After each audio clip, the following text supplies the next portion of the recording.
kayaknya hidup itu penuh dengan cinta deh. Salah satunya cinta. Dan cinta itu kan pasti harus ada rasa ya. Gak mungkin perasaan itu gak ada cinta.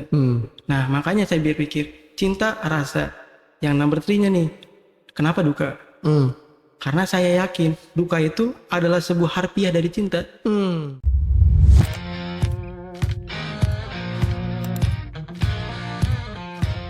Oke, hari ini kita mulai lagi podcast dan kedatangan tamu spesial. Tamu kali ini nggak kaleng-kaleng, anak muda, cakep lagi. Jauh dari Bogor. Nah, langsung aja ini kita sambut Mas Ricky.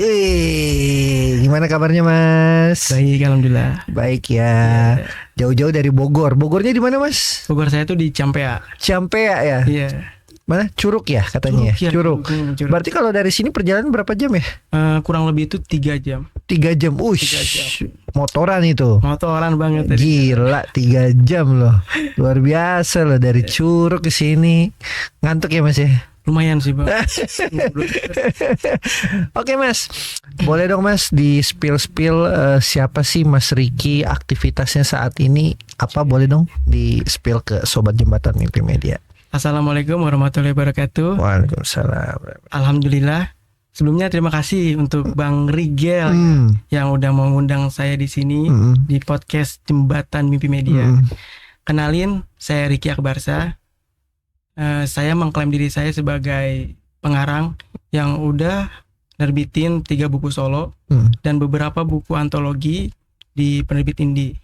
Nah, alhamdulillah juga sekarang lagi on progress nih. Buku saya di penerbit mayor, yaitu penerbit Dauguru, dan judulnya itu Seni Penderitaan. Nah, bagi kalian yang masih penasaran tentang saya, tonton terus sampai habis ya. Nah itu ya.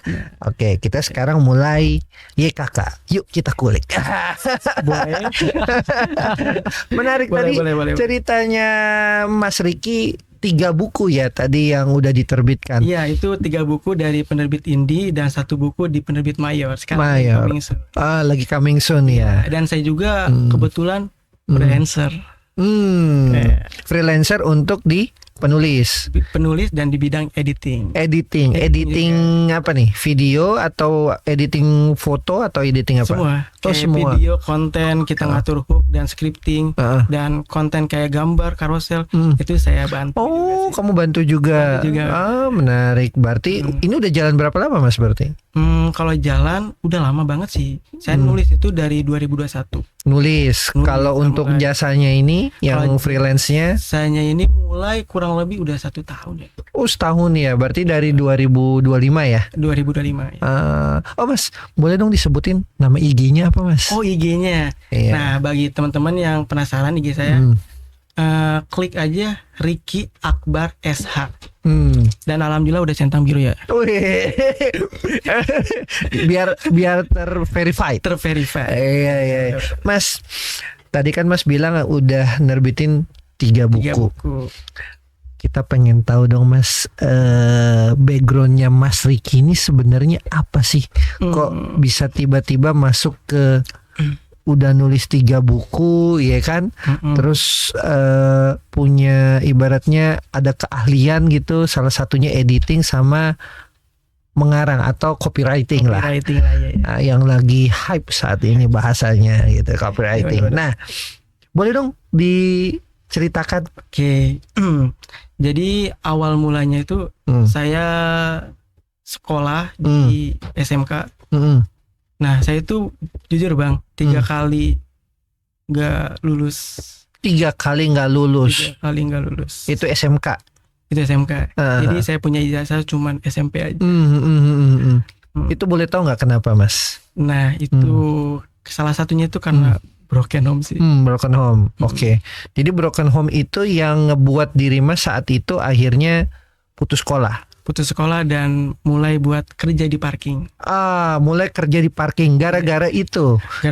Gara-gara memang tidak ada biaya atau memang permasalahan internal keluarga? Mungkin kalau misalkan kita bicara soal biaya, 50-50 ya. 50-50 ya. Kalau buat makan mungkin masih ada. Tapi namanya manusia kan pasti punya keinginan ya. Punya plan buat A B C D. Nah karena saya nggak punya itu, ya saya mencoba buat cari sendiri gitu. Oh gitu. Mungkin masa muda masih panjang ya. Iya. Jadi ya udahlah, gue putus sekolah aja, gua langsung kerja gitu. Oh gitu. Itu kalau boleh tahu saat itu SMK-nya mau ngambil SMK apa Mas? Nah SMK, jurusannya tadi. Nah SMK itu saya udah sampai kelas 2. Enggak, maksudnya jurusannya apa? Oh jurusannya itu saya kalau nggak salah AP. Udah lama banget kan. Apa? AP itu ini akuntansi perkantoran. Oh, akuntansi perkantoran. Tapi kalau secara cita-cita sebenarnya Mas Riki ini mau jadi apa sih? Nah, kalau cita-cita mungkin dulu ya, waktu kecil tuh pengen banget jadi pemadam kebakaran. Pemadam kebakaran? Iya, kenapa Mas pengen jadi pemadam kebakaran? Karena kayak suka banget kan, kita ada api besar, kita bisa mademin. Oke. Kayak misalkan ada orang emosi, kita bisa jadi air di situ. Bisa jadi air. Nah itu salah satunya mungkin di situ ya yang saya pahamin sekarang tuh. Tapi sekarang jadi pemadam air, jadilah seorang copywriting. Jadi banyak orang yang baca tulisan saya, mungkin dia bakal ngerasa ngena ya, karena beberapa emosi orang-orang udah saya padamkan sama tulisan saya. Wih, menarik. Itu bisa didapat, bisa nggak sih nanti para penonton mau tahu isi dari buku itu masih bisa nggak sih? Masih bisa didapatkan di mana gitu? Oke, kalau buku itu ada yang coming soon sekarang kan di penerbit Daw Guru. Nah, penerbit Daw Guru ini bentar lagi lah, mungkin minggu-minggu ini bakal terbit. Oh, boleh dong nanti linknya di mana ya? Boleh. Nanti barangkali dapat vouchernya gitu kan? Boleh. Nanti kita bisa diskusi yang itu. Oke Mas, balik lagi ke cerita Mas tadi. Tadi kan Mas menceritakan bahwa dari perjalanan menulis buku itu banyak halangan dan rintangan, betul ya? Benar banget. Nah, salah satunya Mas pernah kerja di area parkiran. Nah, itu gimana Mas bisa masuk ke wilayah itu? Nah, kebetulan saya punya teman. Dia tuh ngajak saya kerja. Tapi di bidang makanan. Oh, makanan awalnya. Restoran lah. Nah, dia itu ngajakin di restoran. Dan akhirnya saya terima kan, karena saya pengen kerja nih. Nah, saat itu saya mulai buat berangkat ke daerah Tangerang. Saya masih ingat tempatnya itu di Paragon Beach Hotel. Oh, Paragon Beach Hotel. Saat itu usia berapa Mas? Masih ingat gak? Itu kurang lebih 18-19 tahun ya. 18-19 tahun. Ya, masa-masa SMA lah ya. Masa-masa SMA. Nah, terus saya berusaha kan buat kerja jadi pekerja restoran. Tapi sayangnya udah close. Oke. Udah close. Karena daerah situ kan Paragon Beach Hotel ada parkiran. Teman saya ngajuin tuh ke teman-temannya. Oh gitu. Nih teman gue udah seminggu di kontrakan gak kerja, di loker dong katanya. Saya ingat namanya itu teman saya. Oke namanya. Nah teman saya ini ngebantu saya buat sampai kerja di parking. Sempat kerja di parking. Itu waktu itu kan kontrak ya? Masnya kontrak di mana saat kontrak itu? Di dekat Paragon Beach Hotel. Dekat Paragon. Nah itu kan waktu itu nggak dapat kerjaan seminggu. Iya. Itu bayar kontraknya dari mana? Bayar kontraknya kan teman saya. Oh. Jadi saya tuh makan, tidur, dibantu sama teman saya yang iya, itu baik banget tuh teman ya. Iya makanya sampai sekarang saya masih ingat banget. Masih ingat ya. Terus lanjut yang tadi. Nah setelah saya diterima di parking, kurang lebih tuh 1 tahun. 1 tahun. Ya, itu gaji berapa tuh saat itu? Kalau nggak salah gajinya 1,8 ya. 1,8. Kalau nggak salah ya. Oke. Udah lama banget. Itu ngapain itu? Saya kebetulan diposisiin jadi attendant yang attendant. Iya. Number 2 saya jadi kasir. Nah 2 itu tuh yang saya pegang terus. Kayak dapat sip-sipan lah. Oh sip-sipan. Ya, ada sip malam, ada sip pagi, ada sip siang. 24 jam itu. Jadi harinya nggak menentu ya, sip-sipan ya. Cuman saat itu memang lagi pengen cari kerjaan. Ya intinya pengen cari cuan. Cari cuan. Setelah dari situ, nah kebetulan saya kerja di situ ya. Dan semua karyawan dirumahkan. Oh, kenapa tuh? Saya nggak tahu ya, itu mungkin permasalahan perusahaan yang kayak gimana saya nggak tahu ya. Dan akhirnya saya dikasih beberapa nilai dari pihak HRD dan manajer. Nah nilai saya dapat number 1. nomor 1 A+. Oh, itu Kebetulan. nilai ini ya lebih ke arah kinerja ya. Ya, Performance. Oke, kerja. terus. Nah, terus saya diarahin sama pihak HRD dan manajer. Iki mau gak jadi leader? Oke. Ya, berarti naik lagi seleri ya. Naik lagi, cuman itu daerahnya kan daerah Tanah Abang. Kita tahu kan daerah Tanah Abang.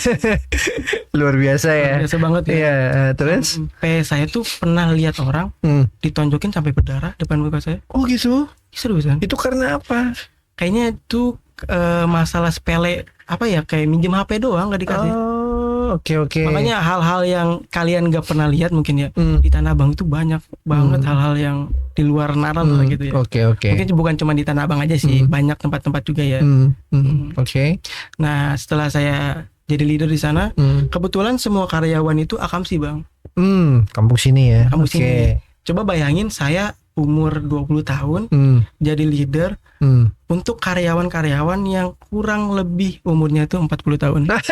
Udah pada ini ya, berumur semua ya. Berumur semua. Oke. Nah, terus di situ berapa lama berarti, Mas? Sama, kurang lebih 1 tahun sih. 1 tahun. Nah, dari situ barulah masuk ke penulis. Enggak, jadi prosesnya itu lebih ke ketika saya udah beres kerja di Indonesian Parking. Nah, saya minta izin ke orang tua buat mondok. Oh, mondok. Ya, buat mondok. Cuman kata orang tua, ya udah mondok asalkan di ini aja, di saudara. Karena saudara kan deket gitu. Kata saya, ya udah sih, yang penting ya saya mau belajar agama lah intinya. Nah, setelah berjalannya waktu saya belajar agama, saya berpikir kan, saya mau jadi apa yang Abang mau bilang kan saya mau jadi apa. Nah, di situ saya mulai berpikir, ya kayaknya saya milih buat jadi penulis deh. Oh gitu, di saat itu ya. Saat itu saya. Itu posisi lagi di mana berarti? Posisi masih di daerah rumah, cuman di pondoknya. Oh, di pondok, berarti mondok di situ ya. Pondoknya di situ. Berapa lama di situ mondok? Setahun ada? Kurang lebih kan 5 tahun. Kurang lebih 5 tahun dan sekarang juga masih ya namanya dekat rumah kan, masih tetap ya berinteraksi bareng-bareng. Kayak kekeluargaan gitu sih. Tapi sekarang kan sebagai seorang copywriting. Nah, gimana caranya Mas itu mencari ide? Sedangkan mohon maaf ya, secara pendidikan kan Mas ini ya sekarang dikatakan ijazah SMP ya, karena ada permasalahan keluarga. Karena saya juga pernah mengalami itu kok, Mas. Kita sama-sama lah. Cuman berbedanya saya diarahkan waktu itu. Kalau nggak diarahkan mungkin sama kayak Mas. Nah, yang saya pengen tanya nih, kita kan di posisi broken home itu posisinya itu terkadang kita nggak ada yang mengarahkan. Bener gimana semaunya kita, ya kan? Banget. Dan emosionalnya suka ibaratnya nih kayak menggebu-gebu, ya kan? Nah, naik turun masih labil lah. Nah, gimana caranya Mas itu bisa mensinkronkan otak, terus langsung ke hatinya Mas, langsung ke penulisan, dan akhirnya sekarang kan jadi copywriting dan freelance kan, dan editing. Nah, itu gimana caranya Mas bisa berdamai? Iya kan? Nah, itu paling sulit loh Mas. Sulit banget sih. Mungkin karena sebab tragedi sih. Jadi saya tuh pernah ada tragedi. Saya kan habis pulang haji. Jadi tempatnya itu pertigaan. Nah, saya tuh mau izin pulang ke guru. Pak Ustadz ya, saya mau izin pulang. Nah, setelah saya izin pulang, otomatis kan saya balik lagi, bener kan? Nah, pas saya balik lagi, saya ditabrak. Iya. Disitulah patah tulang dimulai. Nah, patah tulang di situ saya ngerasa kayak gimana kaki saya bisa jalan apa enggak ya, saya kan. Dan alhamdulillah di situ yang pas nolongnya, walaupun itu jam 1 malam, kayak orang yang suka nongkrong, orang-orang yang ngaji. Jadi semua elemen itu kayak ngebantuin saya banget gitu, Bang. Kayak alhamdulillah lah gitu ya di situ. Nah, singkat cerita, berjalannya waktu, saya kan 8 bulan nggak ngelihat matahari kan. Saya di rumah aja. Terus alhamdulillah juga beberapa problematik itu banyak hikmahnya gitu, Bang. Salah satunya ya orang tua cowok itu bersikeras pengen pihak yang nabrak itu ganti rugi. Ya saya juga pengennya gitu. Sama kan, namanya orang tadi tabrak gitu pasti mau. Cuman ya kalau misalkan pihak yang nabraknya nggak punya, ya gimana lagi situasinya. Dan disitulah nimbulin kontra banget lah gitu sama keluarga. Dan akhirnya saya sama orang tua yang perempuan, sama mama, ya udah deh, jangan bilang ke ayah kalau misalkan orang A itu gak ngasih uang, kita bilang aja ya udah biarin gitu. Pokoknya supaya damai aja gimana gitu. Nah di situ saya mulai berpikir bahwasanya kayaknya hidup itu penuh dengan cinta deh.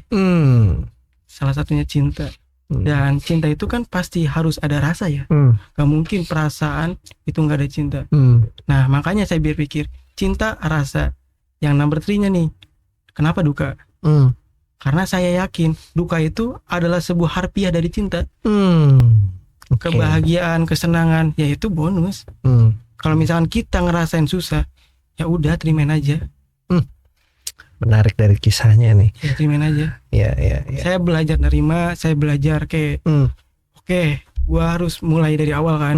Kayak gua mau nulis nih, gua pengen ngungkapin perasaan sampai cover bukunya itu kan foto saya sendiri gitu. Iya. Mungkin itu sebuah penyesalan tapi banyak pelajaran juga sih. Iya. Menarik dari ceritanya. Itu saat patah tulang itu berapa lama, Mas? Kurang lebih 8 bulan. Wih, 8 bulan itu apa yang Mas lakuin, sambil nulis juga apa gimana? Nah, iya, kebanyakan saya nulis, baca-baca. Oh, di situ Mas habiskan waktu di situ ya. Waktu di situ karena kan nggak semua teman bisa standby kan di tempat saya. Jadi ya kekosongan itu saya ungkapin ke buku itu sih. Berarti 8 bulan tahun 2000? Kalau nggak salah 2023 sih. 2023. 2022-an. Posisi Mas kan udah berjalan ya, copyright menulisnya ya. Copywriting belum. Oh belum. Belum itu. 2021 itu? Oh iya, astagfirullahaladzim. Iya, 2021 maksud saya tuh. Oh 2021. Mulai 2021 itu Cinta Rasa dan Duka. Dan mulai copywriting buat nulis 2001. Cuman 2023 itu kayak saya mulai buat milih gitu. Karena 2023 itu saya pernah kayak putus harapan. Tapi posisi yang tadi kecelakaan itu berarti 2000 berapa? Sebelum 2021? Iya, sebelum 2021. Oh, oke. 2023 itu kayak kita ada di putus asa, kehilangan arah, dan kayaknya nggak pantas banget jadi penulis. Oh gitu. Itu sih yang. Makanya terbentuklah di tahun 2025 ada jasa freelance itu. Nah itu karena mengembangkan diri. Ya, saya mulai percaya diri sama apa yang saya punya kan. Di situ sih saya mulai. Bikinlah konten gitu ya. Salah satunya di Instagram. Berarti memang kisahnya ini lebih ke arah deep ya, menyentuh ya. Iya benar. Jadi yang dimana tadi broken home, terus pernah kena tabrak lari jatuhnya ya. Enggak lari lah ya. Cuma dia nggak punya duit. Nah, iya. Nah, pernah ditabrak sampai patah tulang, 8 bulan diranjang gitu ya. Terus baru mulai lagi copywriting 2021. Terus 2023 sempat udah nggak ada arah mau seperti apa. Akhirnya 2025 mulailah ada cari-cari keahlian ya. Salah satunya jasa editing dan jasa mentoring buat naskah juga. Oh, jasa mentoring buat naskah juga. Oke. Karena secara realistis kan kita butuh banget ya industri ini. Kayak gimana sih kita buat dapetin uang di online, kita bersikeras buat cari tahu sih. Menarik. Ini udah banyak klien yang sudah ibaratnya menggunakan jasanya, Mas. Alhamdulillah kalau jasa mentoring itu kurang lebih 10 orang yang udah bayar DP dan udah progres juga kurang lebih 10. Kalau untuk jasa editingnya? Jasa editing itu yang saat ini yang lagi jalan 6-7an ya. 6-7an ya. 6-7an. Itu UMKM atau perusahaan? Yang pertama itu pet shop. Oh, pet shop. Ya, pet shop buat anak bultu kan, daerah Jambi. Terus klinik kecantikan. Terus konten-konten bola. Dan apa tuh ya sebutnya? Oh iya, klinik kecantikan lagi. Jadi klinik kecantikan itu ada 3. Banyak ya klinik kecantikan ya. 3. Dan yang kedua itu yang sama tuh pet shop, jadi 2. Pet shop ya. Jadi 7 sih. Kalau dari perspektifnya Mas Riki nih ngelihat portofolio tadi, Mas kan ada punya beberapa klien lah ya yang udah Mas kerjain. Nah, ada nggak sih yang mereka ini ternyata secara brand gitu kan, mereka kan kadang kalau bikin logo asal logo tapi dia nggak punya identitas dari logo itu gitu. Mas sering dapat nggak sih pekerjaan-pekerjaan yang akhirnya ini logo apa sih gitu. Mas pernah menanyakan itu nggak sih ke klien? Jadi mereka tuh kayak nggak punya ada identitasnya. Dia bikin logo tuh apa sih filosofinya gitu. Jadi kurang ada karakter. Mungkin saya juga sempat nanyain. Yang paling pertama kan dari branding ataupun karakter itu kan warna ya. Warna number one itu warna. Yang kedua itu font, ukuran tulisannya, dan script. Bukan maksudnya narasi. Gimana caranya kita bisa soft selling. Nah itu saya juga bantu sih itu. Bantu di situ ya. Di situ juga. Tapi apa sih tips-tips mungkin untuk UMKM gitu kan? Apa sih yang harus diperhatikan ketika kita mau bikin sebuah logo atau brand lah buat identitas kita? Perhatiin dari kalau logo ya, pentingnya tuh warna. Warna ya. Warna sih, tetap warna. Karena warna itu menjadi identitas ya. Jadi karakter lah ya. Karakter banget. Soalnya kan beberapa UMKM nih kayak penjual soto itu warnanya ada yang beda-beda tau bang. Iya, ada yang hijau, ada yang biru. Karena itu juga mencerminkan kota mana ataupun kampung mana. Oh, jadi itu ada filosofinya. Ada juga. Iya, karena kan orang asal bikin. Nah, jadi kalau mau bikin brand itu jangan asal bikin brand, jangan asal bikin logo gitu ya. Banget. Tapi pikirkan dulu warna apa yang cocok karakter untuk kita gitu kan. Makanya konten saya juga kan hitam putih ya. Hitam putih karena saya punya filosofi itu monokrom. Oke. Monokrom. Hitam putih itu hidup itu kadang hitam, kadang putih, kadang senang, kadang sedih. Ya, jadi kita harus terimain aja. Iya. Makanya kenapa kamu milih monokrom? Hitam dan putih. Hitam dan putih. Iya. Bukan ini ya, bukan program yang dulu ya. Oh, bukan. Oke, Mas saya pengen tanya nih, kalau misalnya kayak contoh kita mau bikin produk visual gitu kan, entah mau diedit jadi tampilan lebih menarik. Tapi kalau menurut pandangan Mas nih, gimana sih caranya kita mengedit sebuah gambar atau produk atau misalnya video tanpa harus mengeluarkan modal besar? Apakah kita kan sekarang kan sudah ada aplikasi namanya Canva, CapCut. Nah, kalau menurut pandangan Mas gimana? Tapi tetap aja orang pakai jasa kan? Iya, benar. Makanya yang paling penting itu kayak kita banyak riset aja sih. Contoh kita tuh mau diarahin buat jadi UMKM gorengan, ya kita harus riset dulu tentang gorengan. Atau kita mau di air mineral, kita harus riset dulu tentang air mineral. Contohnya ya, kalau misalkan kita pengen brand kita benar-benar ternama, salah satunya itu perbaiki dari hooknya juga kan. Oh, hook ya, sekarang itu yang paling yang paling disorot itu bagian hook ya. Nah itu untuk karena, saat ini ya. Iya karena semua orang itu nggak sempet buat nunggu kita ngomong.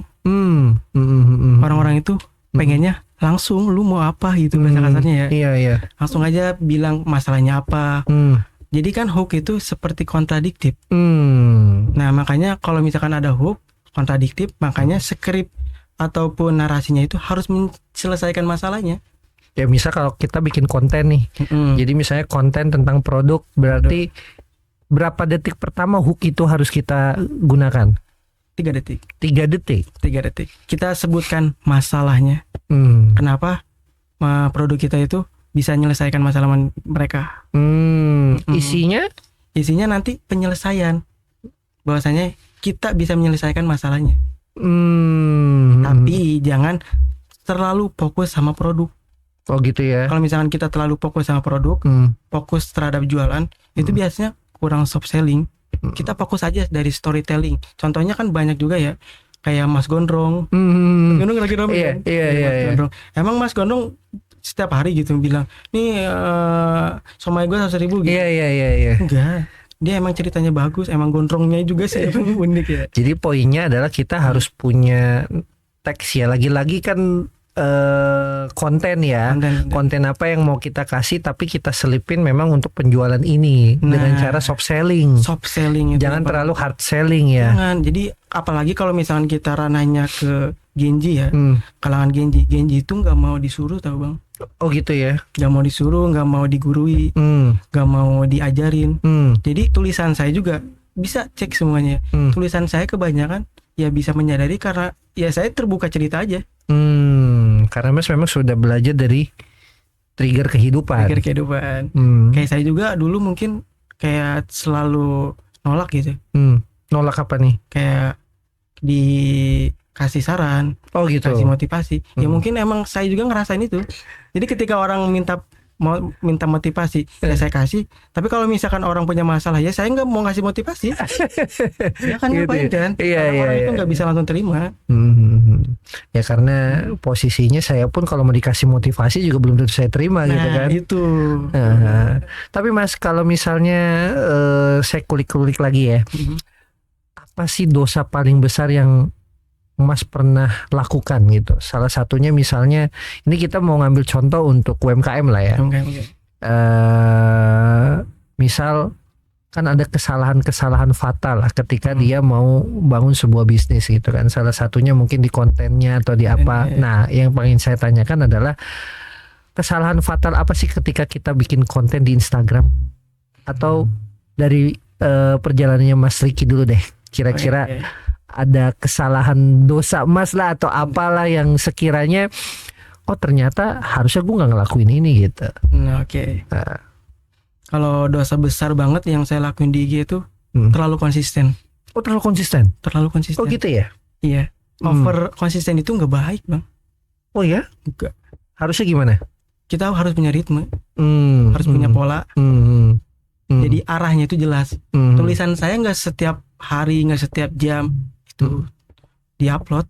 Gitu. Saya tahu ritmenya. Jadi misalkan gini ya, dari 1 jam pertama itu kan kelihatan mana yang bakal naik insight-nya, mana yang cuman bertahan di situ aja. Iya. Nah, makanya pentingnya analisis juga di situ.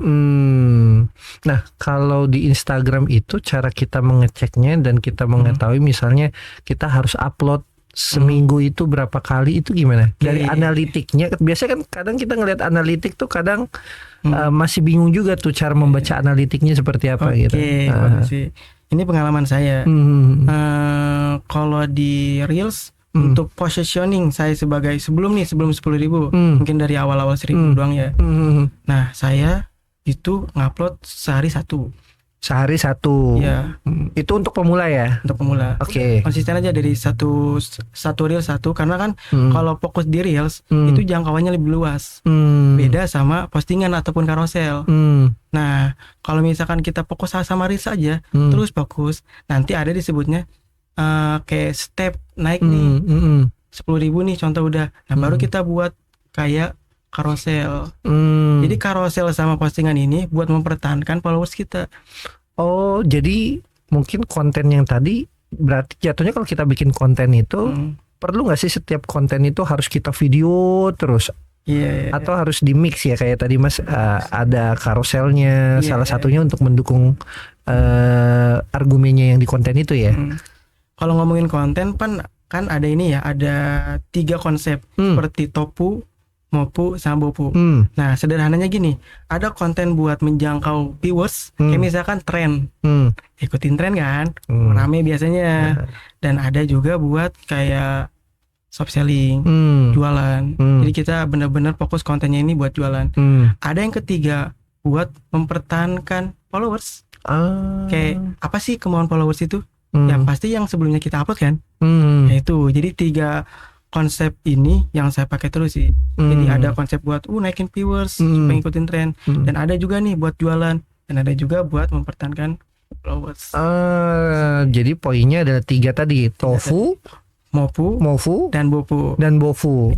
Salah satunya tadi gimana caranya kita untuk yang pertama tadi apa? Untuk mempertahankan followers, terus untuk menjual shop selling dan menjangkau banyak viewers. Dan menjangkau banyak viewers. 3 itu ya. 3 itu. Walaupun konten saya sederhana banget ya. Hitam putih kan. Cuman pola dan arah sistemnya saya jamin sih. Menarik ini. Ini ibaratnya pola ya, pola untuk diterapkan di Instagram. Nah ya. Ini hanya di Instagram atau bisa dipakai ke sosial media lainnya? Bisa kalau misalkan mau pakai di Facebook Pro ataupun di TikTok. Cuman yang saya alamin ya. Kalau di Facebook kan emang ini ya, emang ranahnya orang-orang tua gitu. Iya. Kurang cocok aja sih kalau di Facebook. Kalau di TikTok mungkin kita harus bisa menyesuaikan dari gen gitu, dari generasi gitu. Iya. Jadi kan kalau misalkan tulisan kita ini kayak gini, tulisan apapun ya harus sesuai sama gennya ya. Kayak siapa nih yang bakal nerima tulisan kita? Ya berarti kita harus nyesuaiin kalimatnya juga.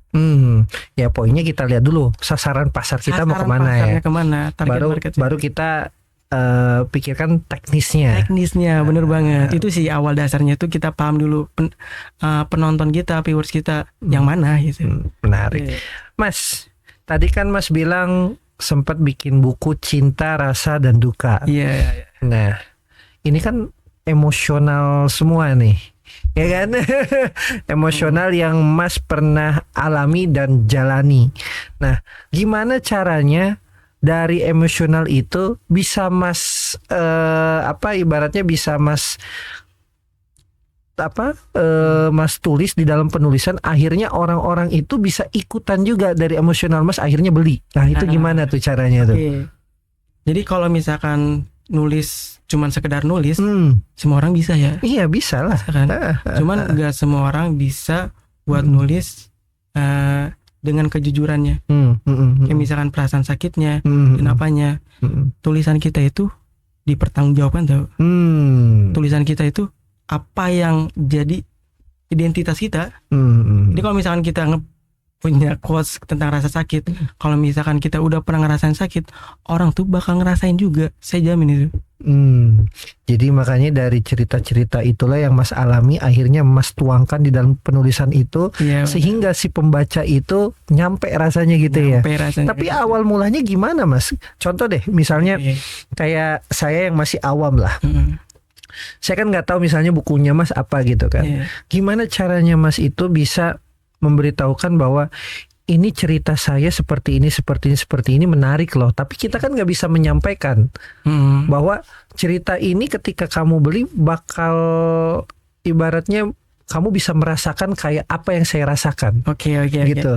Nah, awal mulanya untuk mendeliver itu gimana Mas? Mendeliver ke audiens supaya audiens itu tertarik dengan bukunya Mas. Ya sama halnya kayak UMKM lah. Gimana caranya ini satu produk gitu kan, yang produknya ini masih baru, masih rintisan, tapi kan nggak langsung, weh beli nggak?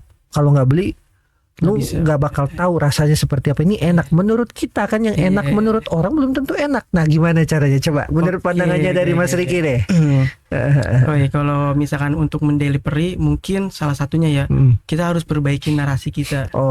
Narasi kita, karena narasi kita itu seperti power of point. Karena di situ kita bisa mendelivery ya, tulisan kita menjadi sebuah perasaan sih. Semua tulisan saya itu bisa terdelivery, puluhan ribu yang share, yang save, itu karena salah satunya itu narasi. Walaupun ya bisa dicek ya, caption saya itu bahasa Inggris. Oh gitu, bahasa Inggris ya? Inggris. Untuk beberapa postingan sekarang ya. Tapi kenapa masih rame? Ya karena salah satunya itu narasi kita bagus. Jadi lagi-lagi narasi ya. Narasi storytelling itu beda-beda tipis nggak sih? Apa jauh? Beda tipis sih. Beda tipis. Karena kalau misalnya kita sudah menarasikan tapi storytellingnya nggak bagus juga itu mempengaruhi ya. Iya benar.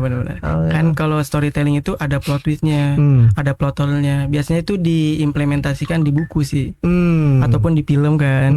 Biasanya itu di situ sih. Ini kalau kita ngomong masalah untuk mendeliver terkait dengan naskah ya. Tapi kalau untuk mendeliver terkait dengan produk, sebenarnya balik lagi cara kita menjualnya ya. Oh itu soft selling. Iya, soft sellingnya ya.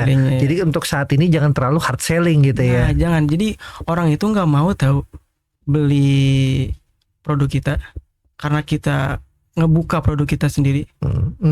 Kayak ini beli nih gitu. Kayak tanpa ada cerita di situ, kayak buat apa? Jadi banyaknya orang ya, yang saya rasain ya, banyak yang beli ebook saya dan tulisan saya ya karena itu, karena kita bisa mengkolaborasikan, ya mungkin bisa lah disebutnya itu narasi selling gitu kan. Narasi selling dengan narasi storytelling itu bercampur, mencampurkan. Jadi kolaborasi, kita nggak bisa kayak pakai narasi aja, pakai storytelling aja, pakai selling aja. nggak bisa menurut saya sih. Kita harus mengkolaborasi kan. Kalau misalkan arahnya, nah ini saya misalkan sebagai penulis. Tapi kalau misalkan sebagai UMKM, ya kamu juga bisa loh. Tapi bukan dari arah dari narasi, tapi dari scripting kan, dari hooknya, dari visualnya. Jangan terlalu menjual. Contohnya fried chicken. Lihat aja fried chicken. Emang fried chicken kontennya jualan, beli ayam. Enggak. Fried chicken lebih ke storytelling. Ya, ini balik lagi kita harus mengemas semenarik mungkin. Ya. Oke, menarik Mas. Ini dari operator sudah memberitahu bahwa sudah setengah jam ya. Gak kerasa ya. Menarik percakapan kita Mas dengan perjalanannya Mas Ricky luar biasa. Saya akuin luar biasa ini. Mudah-mudahan nanti penonton juga bisa ikut terenyuh.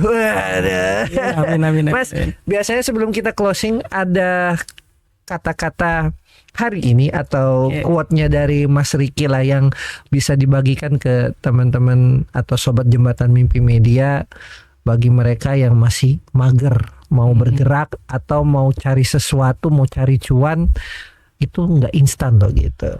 Boleh Mas. Jadi ada 3 poin ya yang saya mau ungkapin. Yang pertama, saya mungkin bakal kasih saran buat teman-teman, buat yang bingung mau mulai dari mana. Menurut saya, lakuin aja yang paling terbaik dan bersiap untuk hal yang paling terburuk. Itu kalimat dari filsafat Barat. Tapi kalau kalimat dari saya, lakuin yang terbaik, serahin semuanya kepada Allah. Udah. Ya. Nah, buat selanjutnya saya pengen titip pesan buat keluarga, buat adik saya namanya Rika Julia Alpia, dan orang tua saya, mama saya Siti Masito, dan bisa disebut juga Tepia, terus ayah saya Bapak Rohiman, terus keluarga Bani Padilla. Semoga kalian sehat-sehat ya. Dan mungkin ada 1 poin lagi spesifik buat Jembatan Mimpi Media. Saya kasih quotes ataupun monolog sedikit sih. Boleh. Jadi buat kalian yang berusaha buat matiin mimpi kalian, saya yakin itu nggak bakal bisa. Mimpi itu nggak bakal mati. Mimpi itu tetap hidup, cuman wujudnya dengan berbeda. Wujud itu menjadi penyesalan. Wis, luar biasa ini. Tepuk tangan dulu dong. Ini deep banget nih kata-katanya ini. Makasih loh Mas sudah dibikinin quotes itu. Waduh. Wah, itu saya mikirnya panjang. Itu deep banget loh itu Mas. Luar biasa. Jadi ya itu balik lagi ya ke seseorangnya ya. Jadi dia antara mau memulai atau tidak memulai. Mimpi itu bisa terwujud kalau kita ngejalanin. Nice. Dan mimpi itu kalau kita punya mimpi tapi nggak dijalanin, percuma, nggak akan terwujud. Memang hanya sebuah mimpi tapi nggak bisa jadi wujud. Ya kan? Menarik Mas Ricky, luar biasa. Terima kasih atas waktunya, atas kesempatannya Mas. Ini kita next insya Allah akan ada kolaborasi lagi Mas ya. Amin. Ini copywritingnya menarik nih, kata-katanya juga bikin terenyuh. Udah punya pacar belum sih Mas? Mungkin nanti ya. Nih nanti nih pas ngeliat nih bakal ada nge-DM lagi. Oke Mas. Boleh. Terima kasih atas waktunya. Saya closing. Saya Rigel Paulo. Selamat datang di Jembatan Mimpi Media.